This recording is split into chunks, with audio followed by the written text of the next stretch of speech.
சீக்கிரம் வரப்போகும் இயேசுவின் நாமத்தினாலே உங்கள் எல்லாத்துக்கும் அன்பின் வாழ்த்துக்கள். ஆண்டவராகிய தெய்வம் நம்ம ஒவ்வொருத்தரையும் தெரிந்து கொண்டிருக்கிறார். நம்ம கிறிஸ்தவர்களாக இருக்கிறதுனால நான் தான் சர்ச்சுக்கு வந்தேன், நான் ஜெபம் பண்ணேன், இல்லை எங்கள் அம்மா அப்பா கிறிஸ்தவர்களாக இருக்காங்க, நான் சின்ன வயதுலேயே சர்ச்சுக்கு வரேன் அப்படின்னா அது அப்படி சொல்ல முடியாது. இங்கே பேர் கிறிஸ்தவர்களாக இருக்கலாம், அவங்க நேம் கிறிஸ்தவ நேமமாக இருக்கலாம், தொடர்ந்து சர்ச்சுக்கு வரலாம். ஆனால் தெய்வம் உங்களை தெரிந்து கொண்டிருக்கிறார். நம்ம எல்லாத்தையும் ஏசப்பா நினைஞ்சிருக்கிறார் அப்படின்னா தெரிந்து கொண்டிருக்கிறார். ஒவ்வொருத்தரையும் பேர் சொல்லி ஆராய்ந்து அறிந்திருக்கிறார். எதனால நம்மளை தெய்வம் தெரிந்து கொள்ளணும், எப்படி நம்மளை தெய்வம் தெரிந்து கொள்ளணும்? ஒருவேளை உங்கள் தெருவில் நீங்கள் யோசிச்சு பார்த்தீங்கன்னா நீங்கள் மாத்திர கிறிஸ்தவர்களாக இருக்கலாம். உங்கள் ஊரில் நீங்கள் பாருங்கள், நீங்கள் மாத்திர கிறிஸ்தவர்களாக இருக்கலாம். உங்கள் பட்டணத்தில், உங்கள் கிராமத்தில், உங்கள் சொந்தத்தில், உங்கள் நண்பர்கள் வட்டாரத்தில் இதெல்லாம் நீங்கள் எடுத்து பார்த்தீங்கன்னா ஒருவேளை நீங்கள் மாத்திரம் கிறிஸ்தவர்களாக இருக்கலாம். இது எப்படி நடந்தது அப்படின்னா தேவன் உங்களை தெரிந்து கொண்டிருக்கிறார். இது மிகப்பெரிய ஒரு பாக்கியம். ஆண்டவராகிய இயேசு கிறிஸ்துக்கு பிள்ளையாக இருப்பது என்பது மிகப்பெரிய பாக்கியமாக இருக்குது. ஆனால் ஆண்டவர் நம்மளை எப்படி தெரிந்து கொண்டார்? நம்ம பணக்காரங்களாக இருப்பனால தெரிந்து கொண்டாரா? நம்மளோட ஃபேமிலி மிகப்பெரிய ஃபேமிலியாக இருக்க ஆண்டவர் தெரிந்து கொண்டாரா? நம்மளோட திறமை இருக்க ஆண்டவர் தெரிந்து கொண்டாரா? எப்படி தெரிந்து கொண்டார் என்றால் உபாகம புஸ்தகத்தில் 7ஆம் அதிகாரம் 7ஆம் வசனத்தை வாசித்து பார்த்தோம்னா, சகல ஜனங்களிலும் நீ திரட்சியான ஜனம் என்று கர்த்தர் உங்கள் பேரில் அன்பைத்து உங்களை தெரிந்து கொள்ளவில்லை, நீங்கள் சகல ஜனங்களிலும் கொஞ்சமாயிருந்தீர்கள். சகல ஜனத்திலும், சகல உறவினர் சொந்தக்காரங்களையும், நம்ம ஊரில் உள்ளவங்களையும், நம்ம கிராமத்தில் உள்ளவங்களையும், நம்மளோட வட்டாரத்துலேயும் நாம் கொஞ்சமாக இருந்தோம். அவங்கள கம்பேர் பண்ணும்போது நம்மகிட்ட அவ்வளோ வசதிகள் இல்லை, அவங்கள கம்பேர் பண்ணும்போது நம்மகிட்ட அவ்வளோ பெருக்கம் இல்லை, நம்மகிட்ட அவ்வளோ உயர்வு இல்லை. நம்ம தாழ்மையாக, நம்ம ஏழ்மையாக இருந்தோம். நம்மளை பார்க்கறதுக்கு ஒரு பரிதபிக்கப்பட்ட நிலைமையில் இருந்தோம். அதனால தான் ஆண்டவர் நம்மளை தெரிந்து கொண்டிருக்கிறார். உலகத்தில் பார்த்தீங்கன்னா நீங்கள் அழகாக இருந்தீங்கன்னா அதுக்கு ஒரு கூட்டம் இருப்பாங்க. நீங்கள் நல்லா செல்வ செழிப்பாக இருந்தீங்கன்னா அதற்கு உங்களை நண்பர்களாக உங்களை தெரிஞ்சு கொள்வாங்க. நீங்கள் ஒரு உயர் பதவியில் இருக்கீங்கன்னா அதற்கு உங்கள்கிட்ட ஃப்ரெண்ட்ஷிப்பாக இருக்கிறதுக்கு உங்களை ஃபாலோ பண்ணதுக்கு ஒரு கூட்டம் இருக்கும். ஆனால் ஒன்றுமே இல்லாத சமயத்தில், ஜீரோ, நம்மகிட்ட ஒன்றுமே இல்லை, அந்த நேரத்தில் நம்மளை தூக்கி நிறுத்துகிற தெய்வம் யாருன்னா இயேசு கிறிஸ்து. நம்ம ஒன்றுமே இல்லை, நீலாம் வேஸ்ட்டு, நீலாம் குப்பை, ஒன்றுக்குமே லாய்க்கில்லை நீலாம் என்று நம்மளை உலகம் அப்படி இழிவுபடுத்தும் போது, நம்ம பெற்றோர்கள் நம்ம சிலரை இழிவுபடுத்துவாங்க. நம்ம ஒரு வேலைக்கு போகாமல் இருக்கட்டும், நம்மகிட்ட சில தாளந்துகள் இல்லை, நம்மகிட்ட அந்த எதிர்பார்க்குற காரியம் இல்லை அப்படின்னா நம்மளை ஒதுக்கி தள்ளிடும் உலகம். ஆனால் அந்த நேரத்தில் நம்ம ஒதுக்கப்பட்டு சகல ஜனங்களிலும் சிறியவர்களாக இருக்கும்போது ஒரு கண் நம்மளை வானத்திலிருந்து பார்த்து கொண்டிருக்கிறது. அது நம்மேல் கிருபை வைத்து அணைத்து கொள்கிறது. நீ என் ஜனம், நீ என்னுடையவன், நீ என்னுடைய மகன், நீ என்னுடைய பிள்ளை என்று உலகம் பார்க்கிற விதமாக பார்ப்பதில்லை.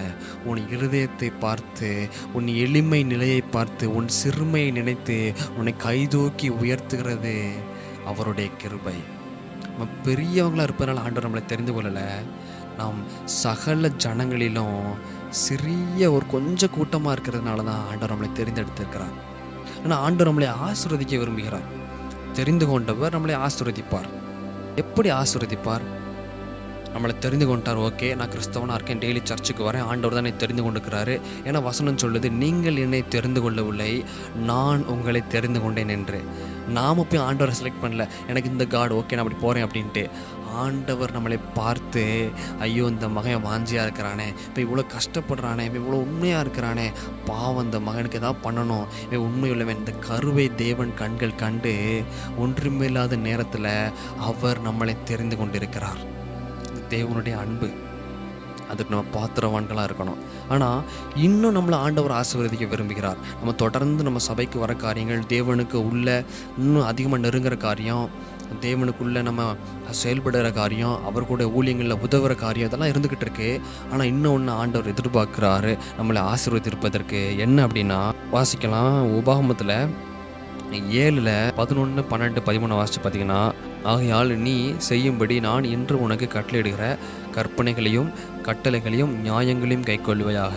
12ஆம் வசனத்தை பின்பற்றி வாசிங்கன்னா, இந்த நியாயங்களையும் கேட்டு கை கொண்டு அவைகளின்படி செய்வீர்களானால் அப்படின்னு ஒரு வார்த்தை வருது 12ஆம் வசனத்தில். இந்த நியாயங்களை நீ கேட்டு கை கொண்டு அவைகளின்படி செய்த அப்படின்னா 13ஆம் வசனம் சொல்லுது, உன்மேல் அன்பு வைத்து உன்னை ஆசீர்வதித்து உன்னை உயர்த்துகிற தெய்வம் ஏசப்பா. இயேசு கிறிஸ்து சில நியாயங்களை வச்சுருக்கிறாரு. நம்மளை தெரிந்து கொண்டார். நம்ம சிறுமையில் இருந்தோம், உண்மையாக இருந்தோம், ஏதோ நம்மளை பெரிய ஆளாக இல்லாமல் ரொம்ப சிறுமைப்பட்டனால நம்மளை ஆண்டவர் உயர்த்திட்டாரு. இன்னும் நம்மளை ஆண்டவர் ஆசீர்வதிக்க விரும்புகிறாரு. அது எப்படின்னா, அவர் நியாயங்களை, அவருடைய நீதிகளை, அவருடைய கட்டளைகளை நாம் கை கொள்ளும் பொழுது நம்மில் தேவன் இன்னும் அன்பு வைத்து நம்மளை உயர்த்துகிறவராக இருக்கிறார். ஆனால் சில நேரத்தில் பரிசுத்தமாக வாழ்கிறது தேவனுடைய கட்டளை. ஆனால் அதை வாழ முடியாதபடி இந்த உலகம் நம்மளை தள்ளிடும். நண்பர்கள் வட்டாரத்துக்குள்ள நம்ம போயிருப்போம், பண்ணக்கூடாதுன்னு நினைப்போம், ஆனால் அந்த காரியத்தை நம்ம பண்ணிடுவோம் தனிமையில் இருக்கும்போது. இதெல்லாம் பிசாசோட நம்ம சோதனைகள், ஆவிக்குரிய சோதனைகள். இந்த மாமிசத்தில் ஜெயிக்க முடியுமா அப்படின்னா நிச்சயமாக முடியாது. அதுக்கு தேவனுடைய ஆவியானவர் துணை தேவை. ஏன்னா வசனம் சொல்லுகிறது, பெல்லத்தினாலும் அல்ல பராக்கிரமத்தினாலும் அல்ல, தேவனுடைய ஆவியினால எல்லாம் ஆகுமா. எல்லாம் தேவனுடைய ஆவியினால முடியும். உங்களுக்கு இருக்கிற பிரச்சனைகளாக அதை ஜெயிக்கிறதுக்கு பரிசுத்த ஆவியானவரால் முடியும். நோய்களாக அதை ஜெயிக்கிறதுக்கு பரிசுத்த ஆவியானவரால் முடியும்.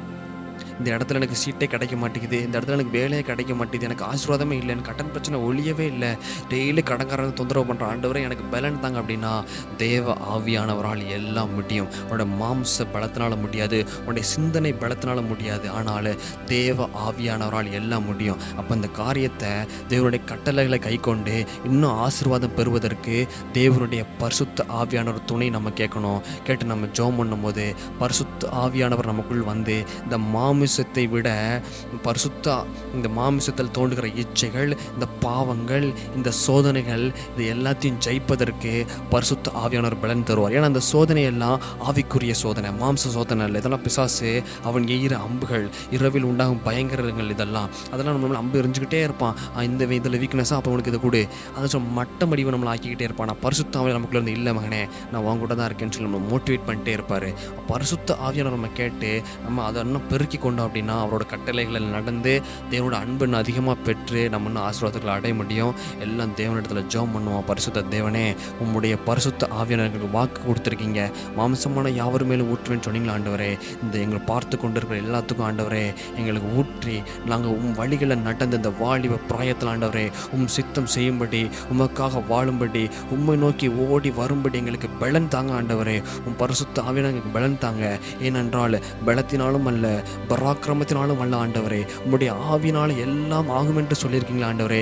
எல்லாத்தையும் நான் சாதிப்பதற்கு, எல்லாத்தையும் நான் ஜெயிப்பதற்கு ஆண்டவரே உம்முடைய பரிசுத்த ஆவியானவர் எல்லாத்துக்கும் எல்லாமும் ஆனவராகிய பரிசுத்த ஆவியானவர் எனக்கு கொடுத்து என்னை பலப்படுத்தி நடத்துங்க. தெய்வ கிருபை எங்களை தாங்கி நடத்திட்டு ஆண்டவரே. இயேசு மூலம் ஜெபிக்கிறோம் நல்ல பிதாவே. ஆமென், ஆமென்.